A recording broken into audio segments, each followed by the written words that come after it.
আমরা কি সূরা বাকারার শেষের আয়াতগুলো মুখস্থ করতে পারবো ইনশাআল্লাহ? প্রত্যেক রাতে আমল করবো তো ইনশাআল্লাহ? আর শিরিক মুক্ত আমল করার চেষ্টা করবো ইনশাআল্লাহ। একটা বই পড়বেন কিতাবুত তাওহীদ, শিরিক সম্পর্কে জানতে পারবেন ইনশাআল্লাহ। আল্লাহ পাক তৌফিক দান করুন।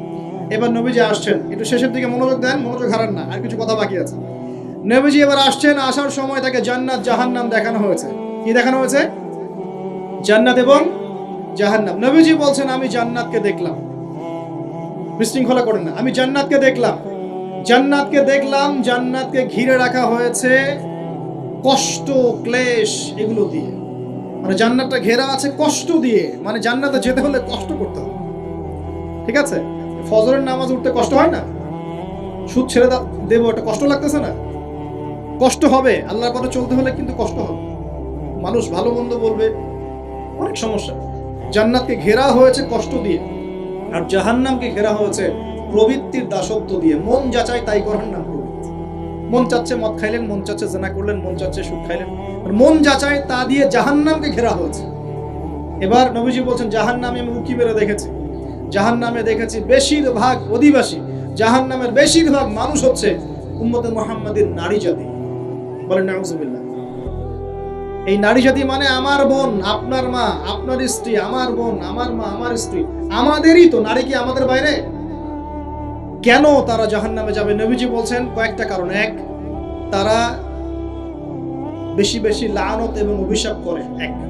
দুই, তারা এমন কিছু কাপড় পরে শেষ জামানায় বাইরে ঘুরবে যে কাপড়গুলো পরেও তারা নগ্ন থাকবে। দুই, অর্থাৎ বেপরদামির কারণে। তিন, তারা বুক পিঠ চাপড়ায়, প্রলাপ বিলাপ করে, এটা একটা কারণ। চার, তারা স্বামীর সাথে কখনো কখনো কুফরি করে। কেমন? স্বামী সারা জীবন যদি তাদের ভরণ পোষণ ভালোবাসা দিয়ে যায়, কোনো একদিন যদি কোনো সমস্যা সৃষ্টি হয়, বলবে যে সারা জীবন তোমার কাছে কিছুই পাইলাম।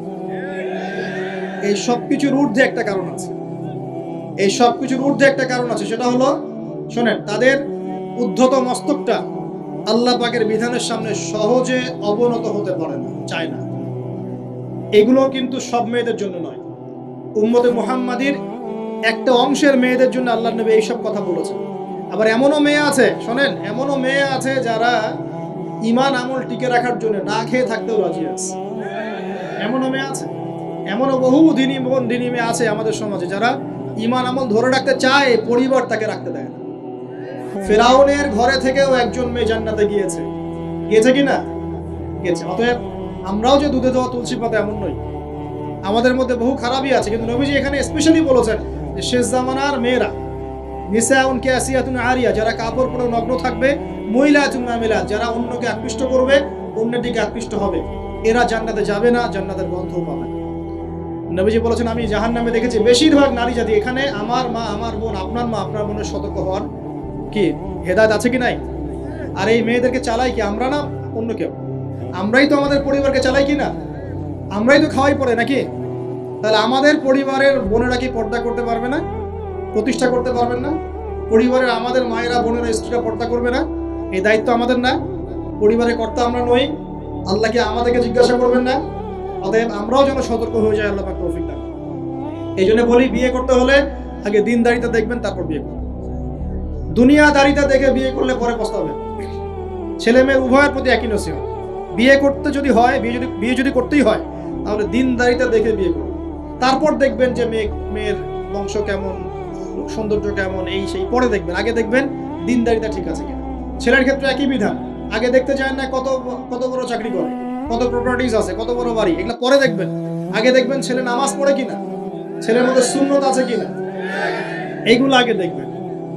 এই বিয়ে নিয়ে প্রচুর জাহিলিয়াত সমাজে আছে, এই কারণেই পরিবারগুলো এখন ভেঙে যাচ্ছে। আল্লাহ পাক আমাদেরকে সুন্নাহ মেনে চলার তৌফিক দান করুন, বলি আমি। নবীজি এখানে বলেছেন আমি জাহান্নামে দেখেছি বেশিরভাগ অধিবাসী নারী জাতি। আমাদের বোনদেরকে রিকোয়েস্ট করবো, সতর্ক হয়ে যান, আল্লাহর ওয়াস্তে সতর্ক হয়ে যান। কেন? শোনেন, কেন নবীজি বললেন, এই পয়েন্টটা একটু ভালো করে বোঝেন। কেন নবীজি এই উম্মতের মধ্যে বেশিরভাগ মেয়েকে জাহান্নামী বললেন? আপনি একটু চিন্তা করেন তো, এই উম্মতের মধ্যে কি এমন হয়েছে, এই উম্মতের মেয়েদের সাথে কি এমন হয়েছে যার ফলে মেয়েদেরকে আর ঘরে রাখা যায় না, সব বাইরে চলে আসতেছে? কি হয়েছে এই উম্মতের মেয়েদের সাথে? এই প্রবলেম তো আগে 200-500 বছর আগে ছিল না। 500 বছর আগে আপনি কি কোনো মেয়েকে দেখেছেন আমাদের মেয়েদের মতো বেপর্দায় সারা রাস্তাঘাট গ্রামগঞ্জ একদম অফিস আদালত বাজার ঘাট সব ঘুরে বেড়াচ্ছে? দেখেছেন 500 বছর আগে, 300 বছর আগে, 200 বছর আগে? লাস্ট সমসাময়িক সময়ে কি এমন হলো যে মেয়েদেরকে আর ঘরে রাখা যায় না? আমি একটা শব্দ বলে দেই, বাসায় গিয়ে রিসার্চ করবেন, সব বলে দিব না। লাস্ট 100-200-300 বছরে একটা মুভমেন্ট, একটা আদর্শ ছড়িয়ে পড়েছে বিশ্বের বুকে, তার নাম হলো ফেমিনিস্ট রেভলিউশন। মনে থাকবে, ফেমিনিস্ট রেভলিউশন। এটা নিয়ে ঘাটাঘাটি করেন, বুঝতে পারবেন কেন জাহান্নামের বেশিরভাগ অধিবাসী জাহান্নামে যাবে, নারীরা কেন জাহান্নামে যাবে বেশি বেশি। এই মুভমেন্টটা নিয়ে পড়াশোনা করলেই বুঝতে পারবেন। আল্লাহ পাক আমাদেরকে বোঝার তৌফিক দান করুন, অন্তরের চোখ খোলার তৌফিক দান করুন।